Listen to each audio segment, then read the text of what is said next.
Stand by. It's the science of stupid. Warning, many of the stunts featured in this program were performed by highly unqualified individuals. Incompetence like this can lead to hideous injury. Do not copy them.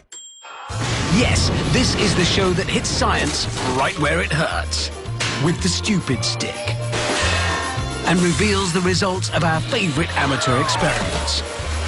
The next half hour is a no-holds-barred battery of friction, Newton's laws, and angular momentum. Find out the hard way. If you try to break the laws of science, they'll break you.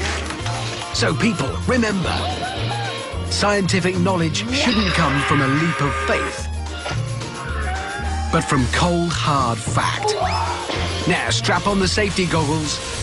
It's the science of stupid. On this show, we'll see how gravity spoils your long jump, how the biology of your inner ear can get you into a spin, and how jet propulsion can ruin your picnic. But first, this. For some people, just climbing up a cliff is not exciting enough. Getting down quickly is the fun part.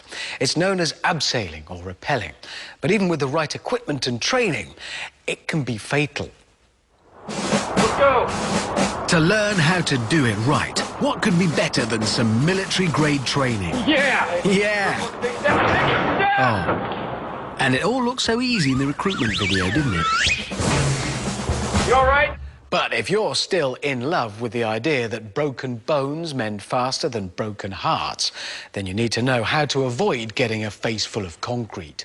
In rappelling or abseiling, gravity pulls your body down and friction in the rope stops you falling. To increase friction, the climbing rope is usually threaded around a metal friction control device. This works as a brake.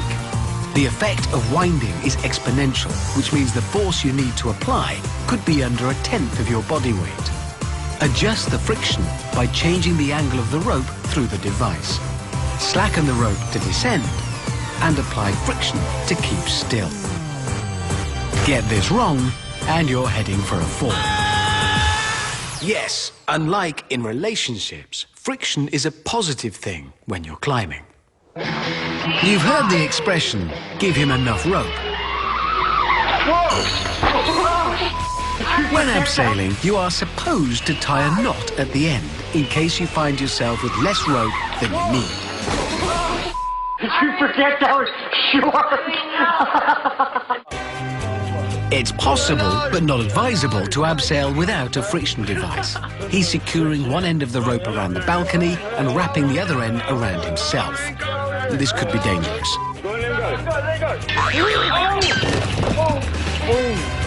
It doesn't matter how many times he winds it around anything if the rope isn't strong enough. Now, luckily he was. Russ walked away, eventually. The British and Australians call it abseiling. In America, it's known as rappelling. And that's known as jumping out of a window and smashing into a wall.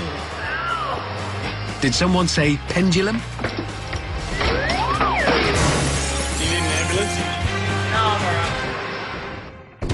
Ah, the military, they'll know how to do it.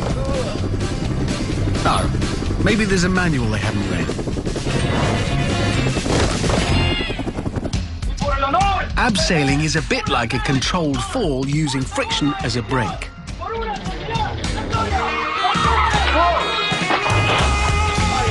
Without friction, it's just a fall.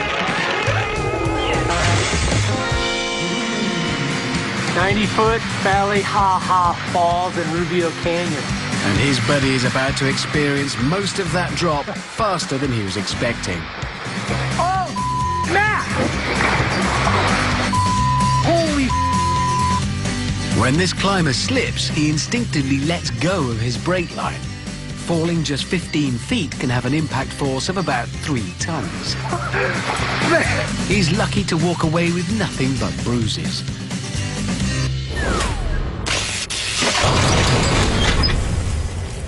I think we're all agreed that walls are unsuitable for running on, what with them generally being vertical and everything.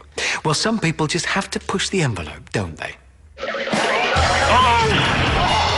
Next time, just use the stairs like a normal person.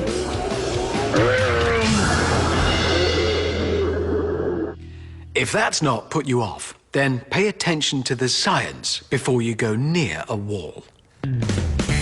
Friction is the successful wall runner's friend. A fast run-up speed maximizes friction. The aim is to generate enough friction to push up against the force of gravity and grip the wall. Running with his body at near 45 degrees stops him falling over or sliding down.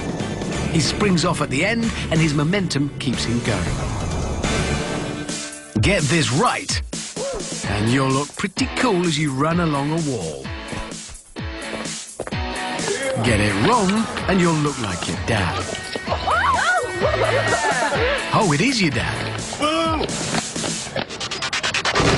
Yeah, it really does help if he hits the target. Wall running can be vertical too, providing the wall doesn't fall down. He must hit the wall, but not with his head. Turning a wall run into a successful wall flip doesn't have to be painful, but it often is. It doesn't matter if you take one step, two or more. The principle is the same. You need friction. First, he runs at the wall with speed, planting his foot firmly on the wall. That speed gives him the friction he needs to drive up. He pushes outwards to add angular momentum and avoid hitting the wall as he spins, then lands on his feet. So, all you need is speed and agility. Easy, isn't it? Oh yeah, I forgot to mention, in order to complete your rotation in time, you have to tuck. A lack of speed means a lack of friction on his foot, so he only rotates enough to land on his head. If the target isn't securely fixed, you'll have issues creating enough force to change direction. It's even harder if you're trying to flip forward. He's just planted his foot too high on the wall. His body is angled like this, not this, so he can't push himself any higher and loses the airtime needed for rotation. So before he can tuck, gravity slams his body onto the pavement.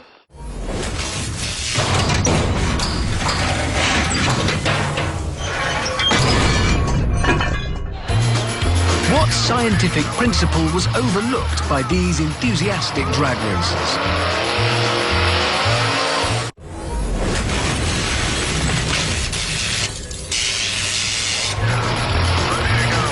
The scientific principle overlooked by the driver of this dragster is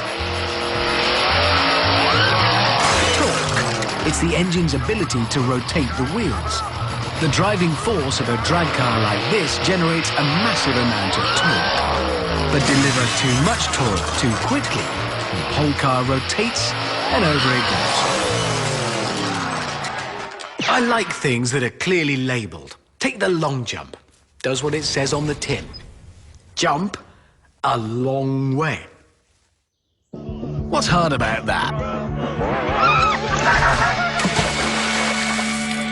The current world record for long jump is over 29 feet, held by the USA's Mike Powell, and has now stood for over 22 years.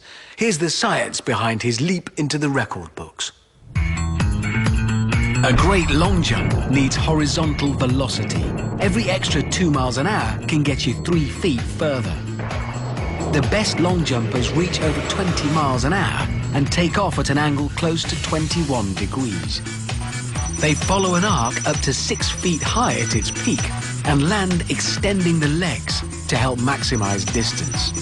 It also helps if you've got a nice soft surface to land on. Yes, a successful long jumper must have great coordination and timing. Sadly, these attributes rarely go hand in hand.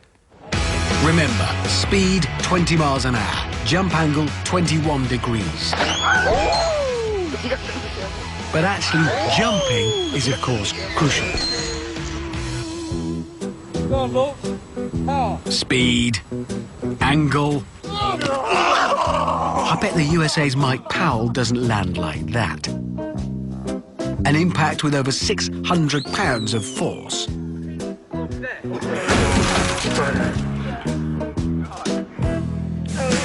He's trying to combine long jump, high jump and hurdling. And fails in all three. If you don't want to crash land on the floor, then water can soften the impact. Oh, who put that there? All you need is the right speed and the right angle of takeoff. You won't see that at the Olympics, ever. Now, here's someone with confidence. Maximum run-up, good angle of takeoff. That's why those pool signs say no running.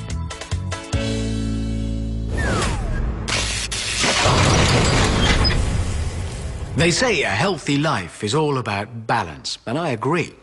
But I'm not talking about a good diet and lots of exercise. I'm talking about simply keeping upright. What better way to end a night out with the boys?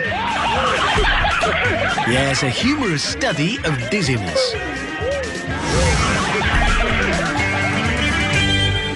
The human body has developed systems to tell it where it is and how it's moving.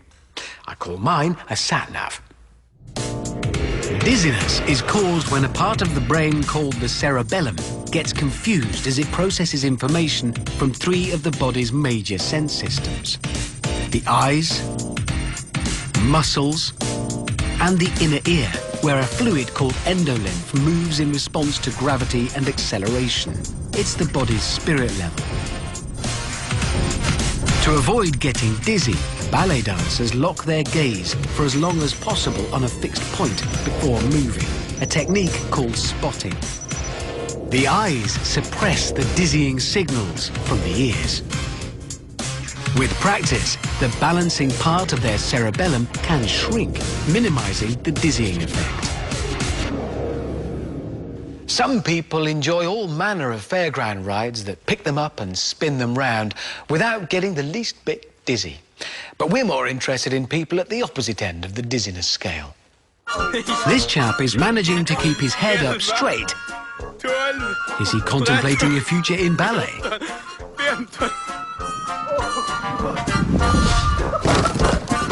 Well, he certainly hasn't got much of a future in football. You can tell she's tried to minimize dizziness by spotting, like a ballerina. And now she's falling, like a tree. When you bend over, spinning has a greater effect on the endolymph in your inner ears. And the dizzier you get. Nicely demonstrated.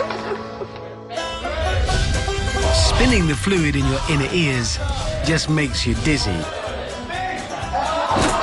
It doesn't actually make other people appear green, but getting hit there just might. Feet off the ground and no spotting. How will her cerebellum fare?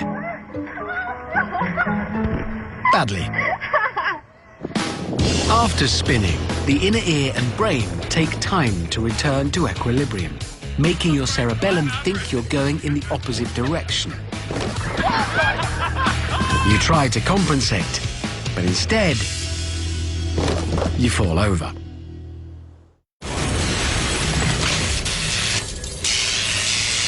Medieval knights, they were real men. They may be consigned to the history books now, but some brave traditionalists are keeping the spirit of the Middle Ages alive.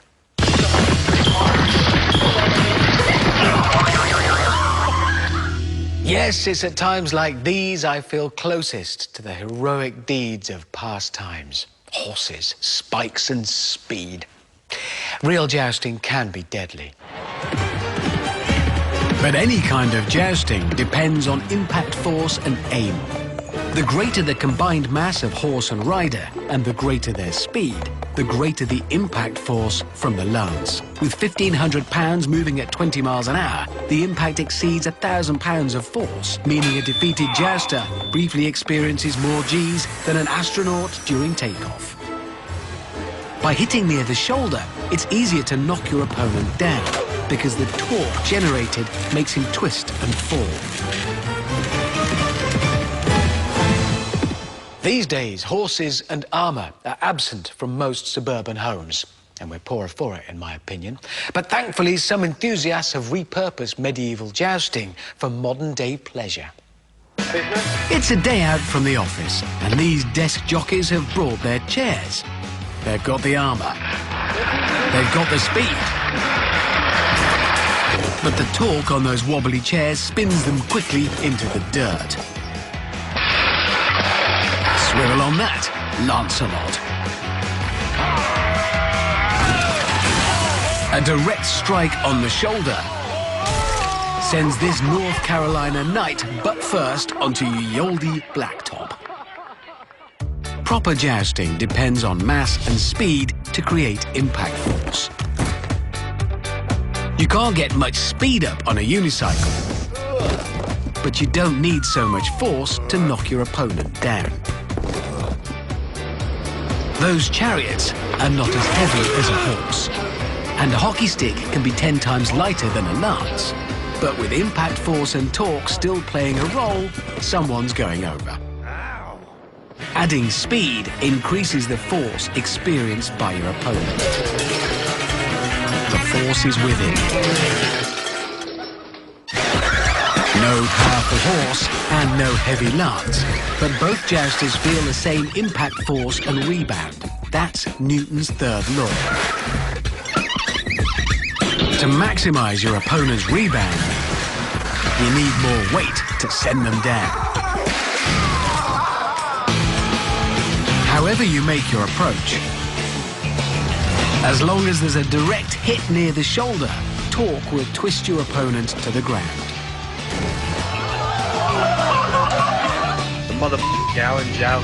Remember, the combined force of the rider's weight, a trusty steed, and his weapon of choice all goes into the impact. But don't milk it. Oh, sorry.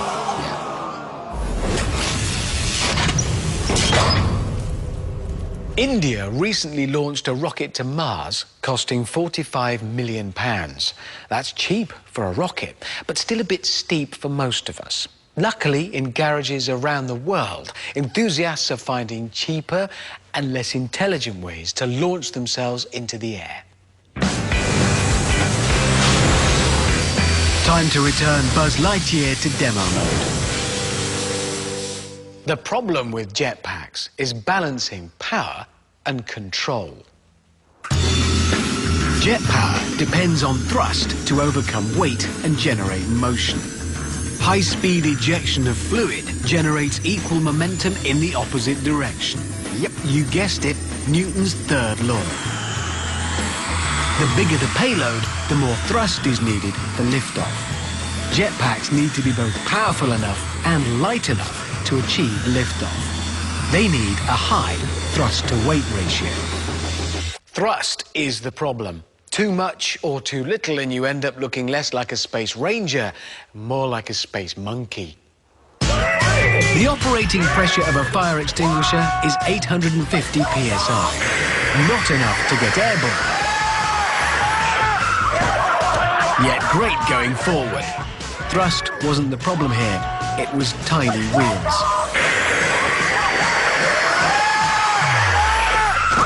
Even the smallest bump flips the cart. Each of the Space Shuttle boosters generated £3.3 million of thrust at launch. In comparison, the thrust from a leaf blower doesn't seem very impressive. But it's more than enough to make you dizzy. So it's back to the drawing board. Well, that's not lift-off. But it is a good demonstration of why leaf blowers shouldn't be used indoors. Instead of rocket fuel, this jet uses water under high pressure to generate thrust. Same scientific principle and potential for embarrassment. A separate fuel system vastly improves your thrust-to-weight ratio. More than 700 pounds of thrust can propel the pilot almost 30 feet into the air at speeds of up to 22 miles an hour, and even faster on the way down. Great technology, but it still relies on piloting skill. I don't know, maybe he should have kept his hands on the controls? Jet skis use exactly the same process, ejecting fluid to create thrust. Quite a lot of thrust. Using water, they've got marvellous thrust-to-weight ratio. Until they take off. Then they have a rubbish thrust-to-weight ratio. But a heavy hand on the throttle can easily give too much thrust, which can seriously ruin your day. Or the garden furniture.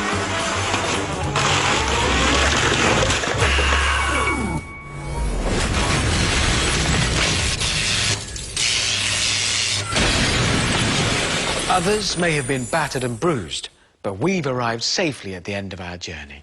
Shall we do a last little check that everything's intact? That swelling could just be the souvenir of an extra lump of knowledge from watching The Science of Stupid.